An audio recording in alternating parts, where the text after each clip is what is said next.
Apparently somebody out in Tyler, Texas got tired of Ricky winning Texas States every year. They're switching things up and they created a new course. They're calling it the Thorn, that incorporates different holes from the Dogwood Course, the Cedar Course, and Hickory Course there in Tyler, Texas. Personally, I'm a little upset we're moving away from a very wooded course to more of an open field. It does make sense from a production standpoint. We're going to be able to get a lot more spectators out there, which is going to be fantastic, but we are losing a lot of those tight wooded holes that we usually see here at this course. So let's get into it.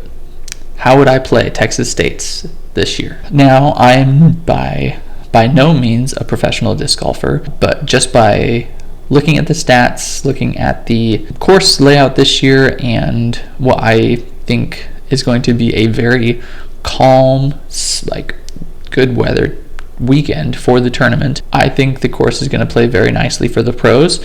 I'm going to go through hole by hole and explain kind of what I think the top end pros are going to do, and at the end kind of give you what I think is going to be needed to take down the tournament this year. So starting off, hole number 1 is going to just be a open hyzer play. You're going to have OB down the right hand side. So as long as, like I said, the wind doesn't get too crazy, most of the top pros are going to throw a big hyzer into the pyramid, leaving yourself a circle 1 or circle 2 putt. Most of the pros are going to be wanting to get a birdie out of this hole, but I don't think you're going to be upset with a par. We may see some very troubling putting on this hole, people going back and forth up the pyramid. So I don't think a par is going to be bad, but you're going to want to walk away from hole 1 with a birdie. Hole number 2 is going to be a big bomber shot. It is a par 4, close to 750 feet. Probably going to try to get in there within 200 feet of the basket, take a nice little forehand upshot more than likely, and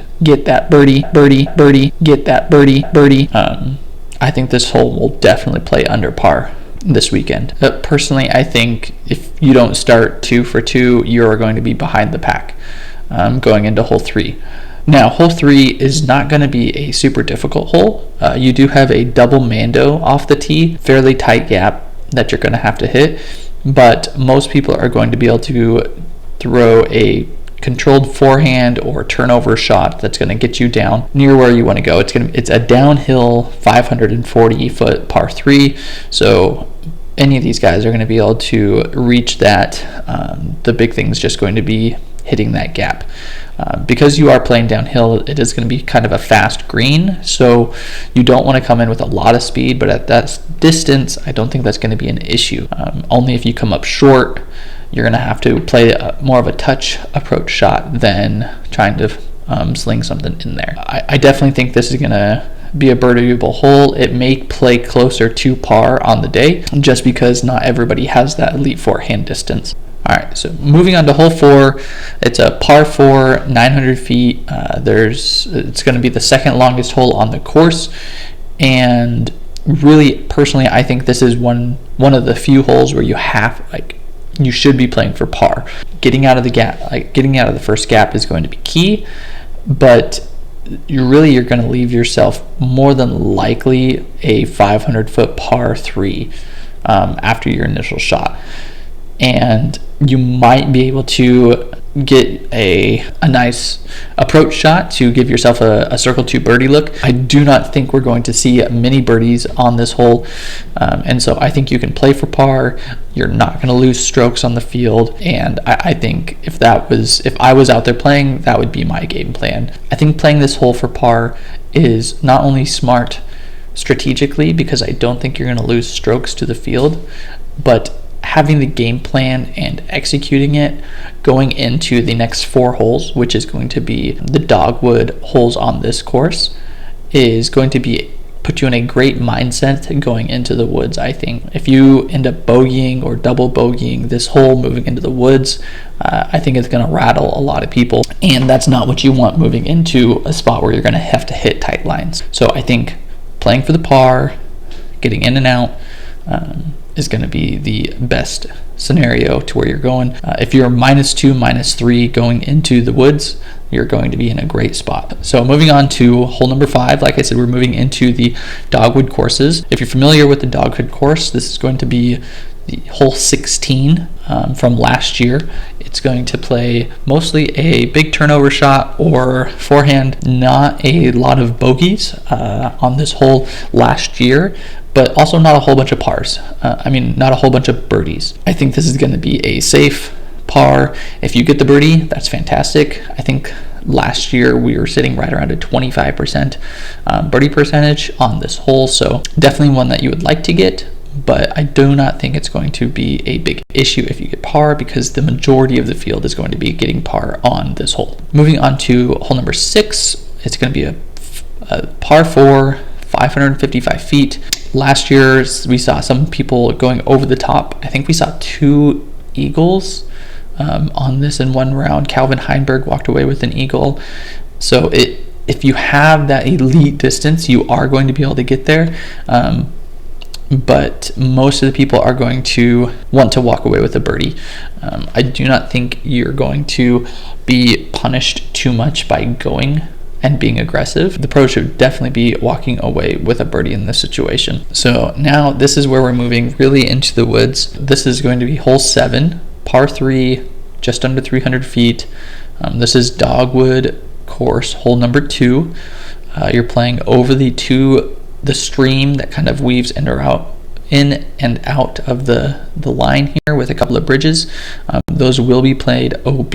So I was looking at the stats from last year, and on average only about 9% of the field got a bogey or worse if they did not go OB in that creek. So that's the key here. If you can stay inbounds, then you should not be walking away with anything worse than a par. Go for it. It's not a scary green or anything like that. The key is just to stay in bounds, and you're going to be walking away with a par. Birdie is absolutely a play here. About a third of the field last year was getting birdies here. Now, moving into the next hole, this is one where I think a lot of people last year did not take advantage of. It is hole 8, par 4, 570 feet. If you remember this one, this is Dogwood, hole number 3. You have the play normally is to throw up just shy of the bridge, play across, and get your birdie. I do think people can be a little bit more aggressive in this case.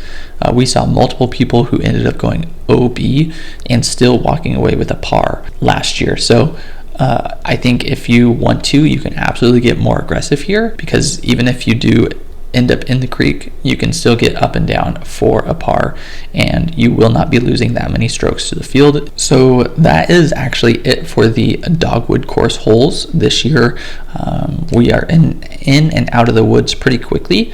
Now that we're out of the woods, moving into hole number 9, this is where I think a lot of people are going to go on a birdie run. Much of the back 9, I believe, is a hit the gap, have a look for birdie type of gameplay. The big difference this course brings than a lot of others is it's quite hilly. So most of these holes are going to be playing either up a hill or down a hill, up until about the last 3 holes. Paying attention to distance control going downhill is going to be a very important thing. A lot of these holes are going to have the pin backed up to a road or a creek that is going to be OB. So making sure that you come in softly into the green is going to be very important. I'm not going to go through each of these holes individually because I do feel like they play very, very similar. I will have all of them run through on this side just so you can see the U-disc breakdown for them. But most of them, like I said, are going to be hit a gap, hit your approach shot, if it's a par 4, and you're going to have a circle 2 putt to get your birdie, more than likely. The final 3 holes of the course, you are going to have to deal with a lot of OB. So hole 16, we are looking at a par 4, 650 feet, and this is going to be, I think, a forehand friendly shot off the tee. Some people may feel more comfortable with a backhand, but they're not going to want to go, it's not a true distance shot, and so I think a lot of people are going to be either throwing a mid or a fairway up to a landing zone to get a nice approach shot up towards the basket. On here, they are not going to want to fade left. It's going to make the shot much more difficult going into the green as well. And as well, there is OB on that side. So they're going to want to steer clear of that. Hole number 17 is going to be a big downhill shot with OB right and left. With that, it's a pretty thin fairway from the looks of it on UDisc. So having the control to have it sit down is going to be very important here. This is where, like I said, I think it's going to be very important to get your birdies in the 9 through 15 holes, because these par 4s here at the end with the added OB, we could see some high numbers, and I think just playing these holes for par is actually going to be the best bet for you to have a clean round and earn some strokes on the field. Going into the final hole, hole 18, we have a kind of a peninsula green that you're going to have to throw into. So like I said, this is another par 4, 700 feet, and you have to throw around the softball fields. There you have, again, a lot of OB. You've got the softball fields on the left, you've got the road on the right, and the basket sits right up along, I think it's only about 15 to 20 feet on the back side of it that you have as cushion. So the initial shot, you're going to want to come in probably a big hyzer, have it sit down, and then have a nice soft approach shot for your final putts of the day. With how the weather looks like it's going to be, I do believe that the pros are going to be looking to shoot a -12 or -13 out there, which is quite different than the Dogwood Course, where most of the pros, if you shot a 10 down, that was a fantastic round. I definitely think with the more open course, we are going to see lower numbers, and with a 3-round tournament, I definitely think winner, if you get to 36 under for the weekend, you're going to have a good shot at winning this thing. I was able to ask Scrambler Disc Golf how hilly the back 9 is. He said it's something that is definitely going to be noteworthy, and will play a part in how these guys play the back 9. Now, if you're not super familiar with the facilities they have out there, Dogwood, Cedar, and Hickory courses. Like myself, I've never been out there, unfortunately, but Scrambler Disc Golf was able to play a practice round out at the course layout, and he made a couple of YouTube videos. I will put a link to his videos down in the description below if you actually want to see a full practice round. He gives a great kind of walkthrough of the course as well. Again, I want to say thank you to Scrambler Disc Golf for doing a full practice round and allowing us to see what the course is going to be like this year with the new layout. So big shout out to him. Again, go check out his videos. He is doing great work. So comment down below, what do you think is going to be the winning score this weekend, and who do you think is going to take it down? Is Ricky going to win Texas States for the 3rd time in a row, or is somebody else going to come up and steal the crown this year? I want to thank you all for watching this video, and until next time, I'll see you out on the course.